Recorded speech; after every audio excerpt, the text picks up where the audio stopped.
Hi, my name is Mary. I'm a physical therapist with Therapedia, and I'm here today to talk to you a little bit about the importance of a proper bike fit. Whether you're a road cyclist, you like to mountain bike, or just a casual rider, it's really important to make sure the bike you have fits you appropriately so that you don't put yourself at risk for injury. You can improve power and efficiency, and you're just more comfortable when you ride with a proper fit. The benefit of seeing a physical therapist for a bike fit is that we can also do a more thorough evaluation of strength, range of motion, your posture. We can discuss specific injury history, things that you may be prone to, and really kind of dial into your specific needs for that bike fit. This is Kelsey. She's one of our physical therapists. She's my demo for today. I've already kind of gone through Kelsey's history with her. She likes to get out on the road. She's a road cyclist. She does about 50 or 60 miles a week. And she's really looking to improve her power and efficiency with each ride. So we are going to talk a little bit about the three main things that we look at on a bike fit. First, we're going to look at saddle height. We're going to look at the saddle position fore and aft, or front to back. We're also going to look at the reach for the handlebars, and we're going to look at her cleat position. Now, saddle height is important to improve the efficiency of your pedal stroke.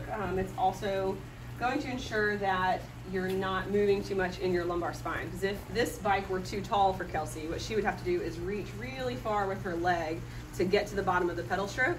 That's going to cause a rotation in her lumbar spine or make her anteriorly tilt too far forward, and can really mess up her posture.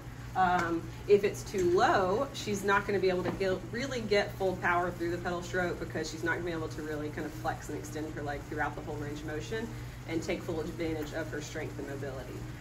If we're looking at saddle position fore and aft, so forward or backwards, that is going to affect the position of her knee over the pedal spindle. So if you'll stop right in the middle for me, Kelsey. So when we're right here, we're going to take a look at that position using a plumb bob on a string.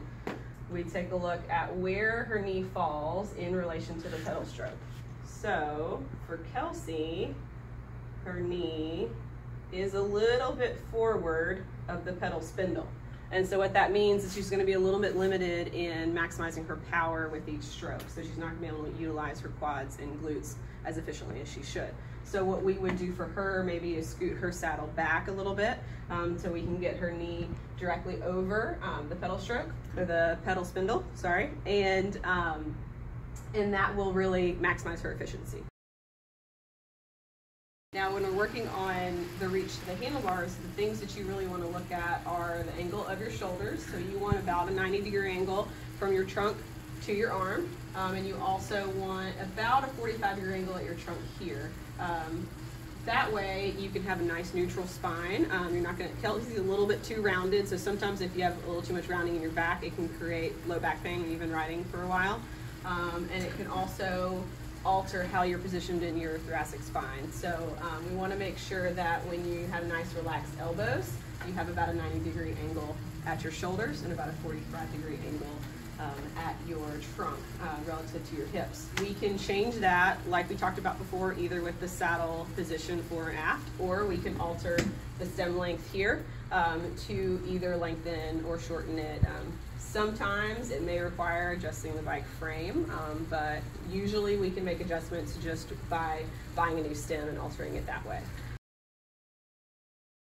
The last thing that we would look at is the cleat position. So we'd get her off the bike, flip her shoe upside down, take a look at where her cleats are positioned. Based on the type of cleat and pedal that you use, we can either adjust it forward and back, side to side. We can even rotate a little bit. What that's going to do is going to change the position of her foot on the pedal. We can maximize the point of contact of her first metatarsal with the pedal, which is going to maximize efficiency and power in her calf. And then also, if there's if it's poorly positioned from side to side, you can have too much lateral pressure on your knee, which can create IT band problems, anterior knee pain, and sometimes making the cleat adjustment can fix a lot of those things. That's a little bit about what we would do if you came in for professional bike fit here in our clinic. Obviously we'd get into much more in your evaluation, but that's just a little bit of an intro to show you the things that we would look at and how we can improve your power and efficiency as a rider, keep you on the road longer, and just make it a little bit more comfortable. Thank you.